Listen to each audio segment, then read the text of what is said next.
नमस्कार, tasty delight bye मधुराणीमध्ये सगळ्यांचं स्वागत. आजच्या सणासुदीच्या वातावरणात आपण काहीतरी स्पेशल गोड बनवणार आहोत. हो, तेच ते. आपल्याला लहानपणापासून आवडत असलेली शंकरपाळी. सण म्हटला म्हणजे शंकरपाळी आलीच पाहिजे, नाहीतर तो सण कसला. म्हणूनच आज आपण सणासुदीचं खास आणि फराळाच्या ताटात शोभून दिसणारी खुसखुशीत अशी शंकरपाळी कशी बनवायची ते पाहणार आहोत. तर चला पटकन रेसिपीला सुरुवात करूया.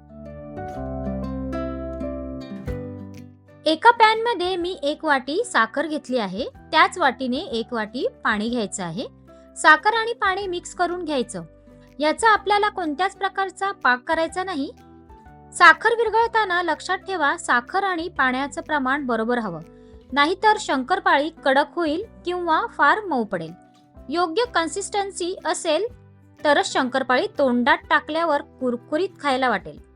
शंकरपाळी करायला काही जास्त वेळ लागत नाही. अगदी बेसिक साहित्यात बनून तयार होते. बेसिक गोष्टीतच असं काहीतरी गोड निघतं ज्याची आपण कल्पनाही करू शकत नाही. साखर पाण्यात व्यवस्थित विरघळली आहे, हे साईडला ठेवून देऊया. आता दुसऱ्या पॅन मध्ये मी अर्धी वाटी तूप घेतलंय. ज्या वाटीने पाणी आणि साखर घेतली होती त्याच वाटीने अर्धी वाटी तूप घ्यायचंय. पुन्हा एकदा सांगते, आपण इथे 1 वाटी साखर, 1 वाटी पाणी आणि अर्धी वाटी तूप घेतलेलं आहे. तुपामुळे शंकरपाळीला एक खास कुरकुरीत टेक्स्चर मिळतं. तूप एक शॉर्टिंग म्हणून काम करतं, ज्यामुळे पिठातील प्रोटीन स्ट्रक्चर सैल होतं आणि त्याचा परिणाम म्हणजे कुरकुरीतपणा.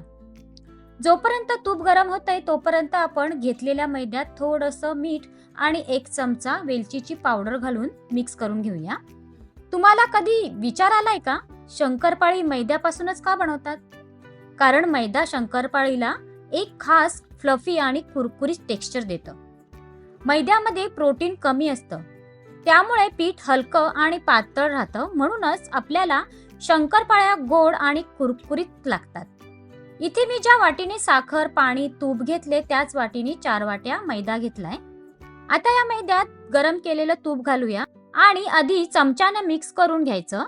तूप गरम असताना पिठात हात घालून मिक्स करू नका. आधी असं चमच्याने मिक्स करून घ्यायचं आणि नंतर सगळ्या पिठाला हे तूप हाताने चोळून चोळून घ्यायचं. म्हणजे मग शंकरपाळ्या मस्त खुसखुशीत होतात. त्यानंतर साखरेचं पाणी थंड झालंय ते आता थोडं थोडं करून या पिठात घालून पीठ मळून घेऊया. लक्षात ठेवा, या पिठाची कन्सिस्टन्सी फार मऊ नाही आणि फार घट्ट नाही. मध्यम पीठ मळून घ्या, म्हणजे शंकरपाळी परफेक्ट होते. तुम्ही पाहू शकता आपलं पीठ मळून झालंय. हे पीठ मळायला मला सगळंच पाणी लागलं नाही, थोडंसं शिल्लकही आहे. म्हणून जेवढं पाणी लागेल तेवढंच घेऊन पीठ मळून घ्यायचं. आता हे पीठ अर्धा तास झाकून ठेवूया. अर्धा तासानंतर पुन्हा झाकण उघडून पिठातील एक मोठा गोळा घेऊन पोळी लाटून घ्यायची. पोळी लाटून झाल्यावर लाटलेल्या पोळीची अशी घडी घालून घ्यायची आणि पुन्हा लाटून घ्यायची. त्याच्याने काय होणार, आपल्या शंकरपाळीला मस्त पदर सुटणार, म्हणजे मस्त लेयर्स येणार. पोळी लाटून झालीये, ती आता कापून घेऊया. तुम्ही शंकरपाळी तुमच्या मनाप्रमाणे डायमंड शेप किंवा वेगळ्या आकारावर कट करून घेऊ शकता. शेवटी शेप महत्वाचा नाही, चव महत्वाची. मी ही शंकरपाळी चौकोनी आकारावर कापून घेते. याच तेलात मी आधी दिवाळीचाच एक पदार्थ तळलाय, कारण तुम्हाला खाली काही तळलेले कण दिसत असतील. आणि आता तेच तेल मी शंकरपाळी तळायला घेतलंय. आता मंद आचेवर शंकरपाळी तळायला सुरुवात करूया. ती हलकी ब्राऊन दिसली की लगेचच बाहेर काढा.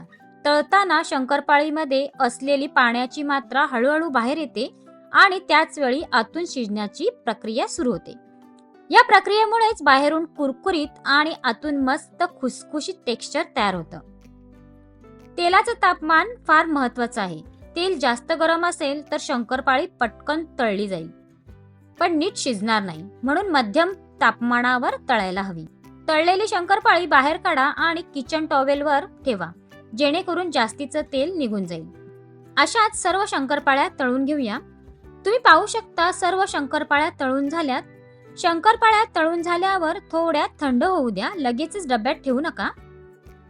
थंड झाल्यावर काचेच्या डब्यात ठेवा. काचेच्या डब्यात ठेवली की शंकरपाळी जास्त दिवस कुरकुरीत राहते.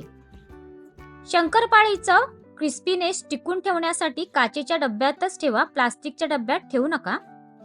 तुम्ही पाहू शकता शंकरपाळी किती खुसखुशीत झाली आहे. अशी शंकरपाळी बनवाल तर 1 आठवडा काय 2 दिवसात सुद्धा टिकली तर मी तुमचं कौतुक करीन. आमच्या घरी तर ऑलरेडी फस्त झाली आहे. तुमच्या घरची काय परिस्थिती आहे ते मला कमेंट करून नक्की सांगा. आपली शंकरपाळी बनून तयार आहे.